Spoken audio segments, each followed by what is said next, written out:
Ukraine युद्ध और रूस अमेरिका संबंधों पर चर्चा हुई। सचदेव ने कहा कि अलास्का सम्मेलन ट्रंप के लिए बड़ी सफलता नहीं था, लेकिन इसने भारत को वैश्विक कूटनीति में अवसर प्रदान किया।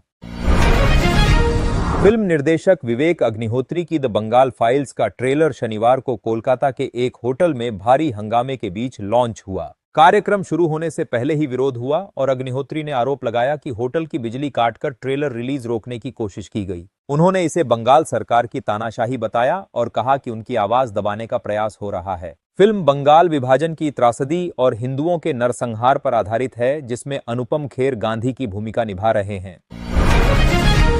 25 अगस्त से प्रस्तावित द्विपक्षीय व्यापार समझौता BTA वार्ता के लिए भारत आने वाली अमेरिकी टीम का दौरा टल सकता है। भारत और अमेरिका के बीच अब तक 5 दौर की वार्ता हो चुकी है। छठे दौर की बैठक 25 से 29 अगस्त के लिए प्रस्तावित थी, लेकिन अमेरिका ने हाल ही में भारतीय वस्तुओं पर 50% टैरिफ की घोषणा की है। टैरिफ और हालिया मतभेदों के कारण इस दौरे और वार्ता को आगे के लिए स्थगित किया जा सकता है। कर्नाटक के कांग्रेस विधायक बसवराजू वी शिवगंगा ने दावा किया कि उपमुख्यमंत्री DK शिवकुमार दिसंबर के बाद मुख्यमंत्री बनेंगे। हालांकि यह बयान पार्टी अनुशासन का उल्लंघन माना गया और शिवगंगा को नोटिस भेजा जाएगा। शिवकुमार ने कहा कि किसी को भी मुख्यमंत्री पद या अन्य मुद्दों पर बयान नहीं देना चाहिए। राजनीतिक हलकों में 2025 के अंत में मुख्यमंत्री बदलने की अटकलें हैं, लेकिन सिद्धरमैया पूरे 5 साल के कार्यकाल के लिए मुख्यमंत्री बने रहने की बात कह चुके हैं।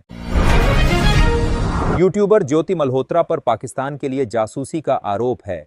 3 महीने की जांच के बाद 2500 पेज की चार्जशीट दायर की गई। उसे हरियाणा के हिसार से मई में गिरफ्तार किया गया। पुलिस के अनुसार वह पाकिस्तानी उच्चायोग और ISI एजेंटों के संपर्क में थी। चार्जशीट में कहा गया कि उसने पाकिस्तान, चीन और नेपाल की यात्रा कर भारतीय सेना की संवेदनशील जानकारी साझा की।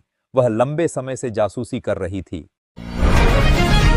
कांग्रेस नेता राहुल गांधी ने PM मोदी की नई विकसित भारत योजना पर तंज कसते हुए कहा कि युवाओं को रोजगार नहीं जुमले मिलेंगे। मोदी ने लाल किले से पहली नौकरी पाने वालों को 15,000 रुपए प्रोत्साहन देने और 1 लाख करोड़ रुपए का प्रावधान करने की घोषणा की, जिससे लगभग 3.5 करोड़ युवाओं को लाभ मिलेगा। राहुल ने कहा कि पिछले साल 1 करोड़ इंटर्नशिप का वादा केवल जुमला था, अब भी वास्तविक लाभ नगण्य है।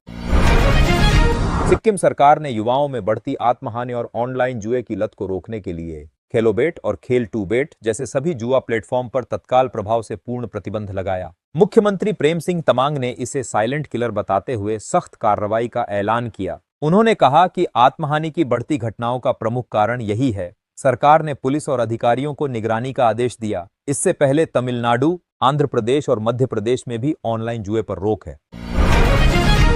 भारतीय वायुसेना के ग्रुप कैप्टन शुभांशु शुक्ला 18 दिवसीय एक्सियोम 4 मिशन को सफलतापूर्वक पूरा करने के बाद स्वदेश लौट आए। दिल्ली एयरपोर्ट पर केंद्रीय मंत्री जितेंद्र सिंह और मुख्यमंत्री रेखा गुप्ता ने उनका स्वागत किया। उनकी पत्नी कामना शुक्ला और बेटे की मौजूदगी में हुआ यह क्षण ऐतिहासिक रहा।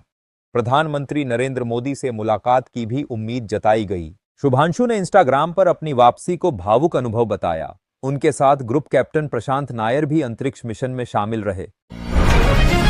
नीतीश सरकार महिला सशक्तिकरण पर जोर, 40 महिला जदयू टीमें रवाना। 17 से 23 अगस्त तक पूरे प्रदेश में बूथ स्तर अभियान चलाकर महिलाओं तक सरकार की उपलब्धियां बुकलेट, हैंडबिल और स्टिकर के माध्यम से पहुंचाई जाएंगी। 2025 में 225 सीटों पर जीत का लक्ष्य रखा गया है। मुख्यमंत्री नीतीश कुमार के दूरदर्शी विजन और पार्टी नेताओं की समर्पित टीम के बल पर अभियान चलाया जाएगा। महिला मतदाताओं तक संदेश पहुंचाने के लिए टीमें जिलों में सक्रिय रहेंगी।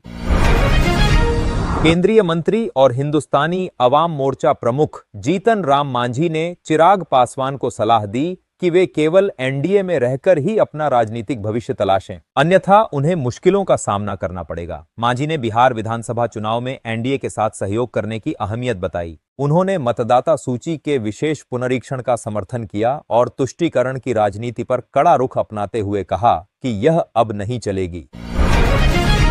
बिहार में मतदाता सूची पुनरीक्षण के खिलाफ इंडिया गठबंधन की वोटर अधिकार यात्रा बीते कल रविवार से शुरू हो गई है। सासाराम से 1300 किलोमीटर की यात्रा का आरंभ होगा। राहुल गांधी, तेजस्वी यादव, मल्लिकार्जुन खड़गे और गठबंधन प्रधानमंत्री नरेंद्र मोदी की प्रस्तावित चीन यात्रा से पहले चीनी विदेश मंत्री वांग यी सोमवार को 2 दिवसीय भारत दौरे पर आ रहे हैं। वे राष्ट्रीय सुरक्षा सलाहकार अजीत डोभाल के साथ सीमा वार्ता करेंगे और चीन भारत सीमा मुद्दे पर विशेष प्रतिनिधियों की 24वीं बैठक में शामिल होंगे। विदेश मंत्री एस जयशंकर भी अपने चीनी समकक्ष से द्विपक्षीय वार्ता करेंगे।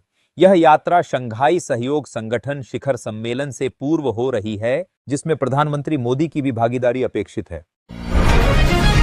भारत और दक्षिण कोरिया ने सेमीकंडक्टर, रक्षा, स्वच्छ ऊर्जा और आर्टिफिशियल इंटेलिजेंस के क्षेत्रों में सहयोग बढ़ाने का संकल्प लिया। विदेश मंत्री एस जयशंकर और कोरियाई विदेश मंत्री चो ह्यून की बैठक में द्विपक्षीय संबंधों को नई ऊंचाई देने पर सहमति बनी। जयशंकर ने पहलगाम आतंकी हमले की निंदा और सियोल में भारतीय संसदीय प्रतिनिधि मंडल को मिले समर्थन के लिए आभार जताया। ह्यून ने कश्मीर बाढ़ पीड़ितों के प्रति संवेदना प्रकट की और रणनीतिक साझेदारी मजबूत करने की इच्छा जताई।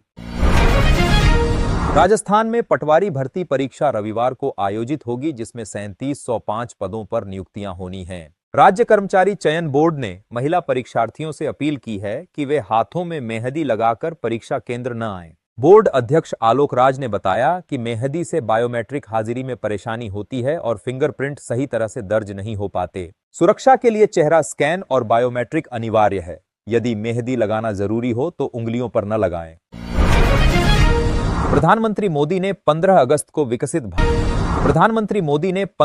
को विकसित भारत रोजगार योजना लागू करने की घोषणा की। इसके तहत पहली बार नौकरी करने वाले युवाओं को उनके बैंक खाते में अधिकतम 15,000 रुपए मिलेंगे। यह राशि 2 किस्तों में दी जाएगी, पहली 6 महीने की नौकरी पूरी होने पर और दूसरी 12 महीने पूरे करने और वित्तीय साक्षरता कार्यक्रम पूरा करने पर। योजना का लाभ उन कर्मचारियों को मिलेगा जिनकी सैलरी अधिकतम 1 लाख रुपए मासिक है। साथ ही कंपनियों को भी अतिरिक्त भर्ती पर प्रोत्साहन मिलेगा।